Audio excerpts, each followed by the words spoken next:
Hi, welcome to the Accelerate Coffee Break. My name is Rachel Ernst, and I'm a women's leadership coach and performance management consultant. I'm really excited to be sharing all of my insider knowledge that I've gained over the past 20 years working in human resources to help women grow and succeed via promotions, pay, and just continued career growth. Today, we're going to be talking about the topic of managing overwhelming workloads. I'm going to be sharing a very practical framework that you can use right away to help you really manage an overwhelming workload from a place of power. Successful women tend to be given high workloads and also take on high workloads, and that leaves us feeling depleted and exhausted. In fact, you've probably heard the saying that if you need something to get done, you give it to a busy woman. Workloads are also particularly high right now, given the layoffs that we're seeing. And what ends up happening is there's an expectation to do more with less resources. Now, I don't know about you, but the equation of getting more work done with less resources to equal a higher success just doesn't work.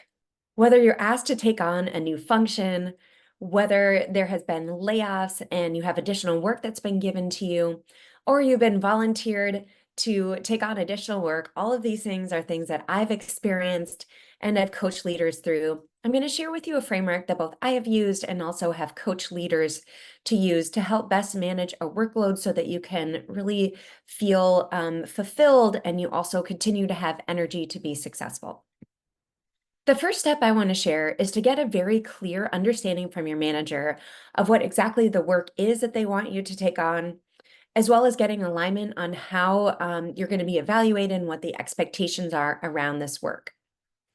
In that conversation, I also recommend saying to your manager, I'm going to take some time to take stock of all of the work I now have with this so that I can really make sure that my workload is fashioned in a way that is most successful, that allows me to have the most success and the highest impact on the business.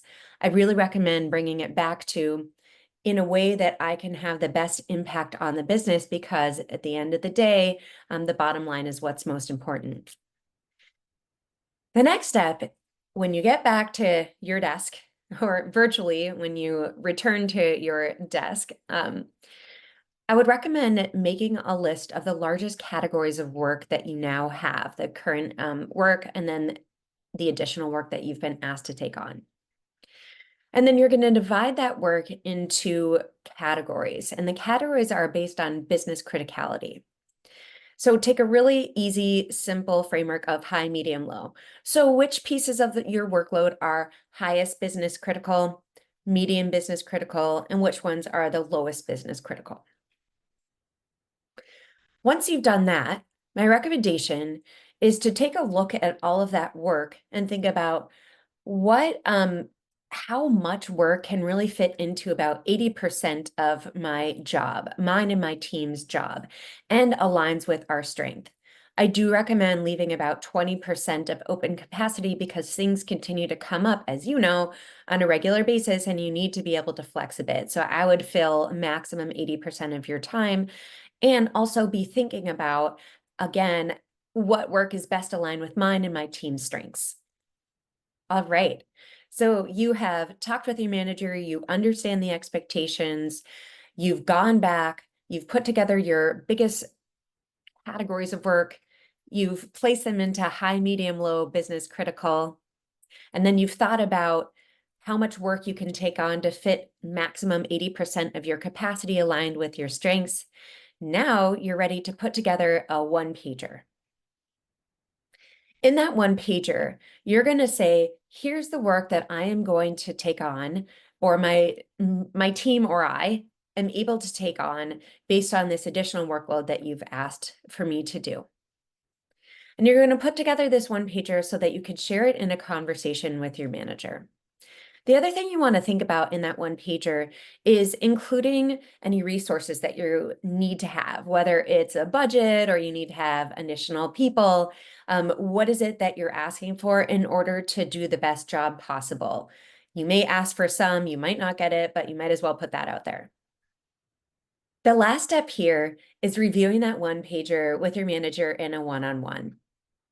And my advice here is when you sit down to go through that with your manager is to be confident, go in open-minded, and be very clear on what your team can achieve to, again, have the best impact possible, the best business impact possible. I hope that you have found this useful for you and you're able to go grab this framework, go through your workload, you have some fun doing that, putting together your one pager. If you found this useful, please subscribe to the Accelerate Coffee Break podcast. Please feel free to take a look at my site, www.accelerate.org. And if you or any women you know are looking for a women's leadership coach to help manage your continued growth and success, please don't hesitate to reach out to me at rachel@accelerate.org. Have a wonderful day.